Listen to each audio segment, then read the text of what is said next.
আসসালামু আলাইকুম everyone, welcome back to Munia Rasana's kitchen. আজকে তৈরি করে দেখাবো খুবই মজার কাঁঠালের পিঠা বা কাঁঠালের বড়। তো সেজন্য আমি আধা সের চাল ভিজিয়ে রেখেছিলাম 2 ঘন্টা। তো সেই চালটাকে আমি ব্লেন্ডারে নিয়ে নিয়েছি, আর এখানে 2 কাপ পরিমাণ কাঁঠালের কোষ আমি দিয়ে দিচ্ছি বিচিটা ছাড়িয়ে। তো এখন আমি ব্লেন্ড করে নেব। ব্লেন্ড করে নিয়েছি।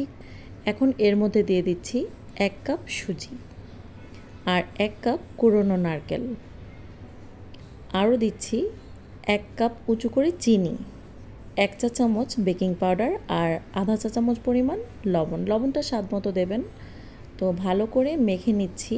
মেখে তারপর দেখব এখানে কতটুকু ময়দা লাগে, তারপর আমি ময়দা অ্যাড করব। কাঁঠালের বড়া তৈরি করব। তো বড়াটা তৈরি করতে যতটুকু আমার এই ঘনত্ব প্রয়োজন ততটুকু করার জন্য আমি একটু ময়দা দেব। তো আমি এখানে 1 কাপ ময়দা দিয়েছি। ময়দাটা দিয়ে ভালো করে মেখে নিচ্ছি। ব্যাস হয়ে গেছে, আমার আর ময়দা প্রয়োজন নেই।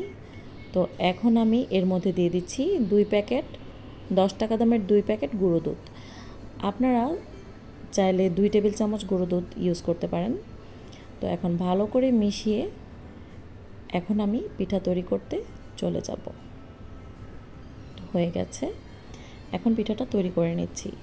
তেলটা আমি গরম করে নিয়েছি, আর চুলোর আঁচটা মিডিয়াম টু লো আছে। আমি একটা টেবিল চামচের মাধ্যমে দিয়ে দিচ্ছি, হাতেও দেওয়া যাবে। ছোট ছোট করে আমি বড়া তৈরি করে নিচ্ছি। আর এক পাশ যখন এরকম লাল হয়ে গেছে তখন আমি উল্টে দিচ্ছি। তো ভালো করে উল্টে পাল্টে লাল করে ভেজে নেব। আর চুলোর আঁচটা কিন্তু সারাক্ষণ মিডিয়াম টু লো থাকবে। এটা জোরে আঁচ বাড়িয়ে দিয়ে কিন্তু করা যাবে না, তাহলে ভিতরে কাঁচা থেকে যাবে।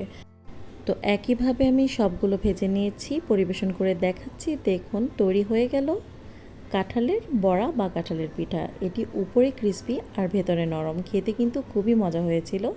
আর আমার রেসিপিগুলো যদি ভালো লেগে থাকে তাহলে আমার চ্যানেলটিকে সাবস্ক্রাইব করে নেবেন আর আমার ফেসবুক পেজটি ফলো করে নেবেন।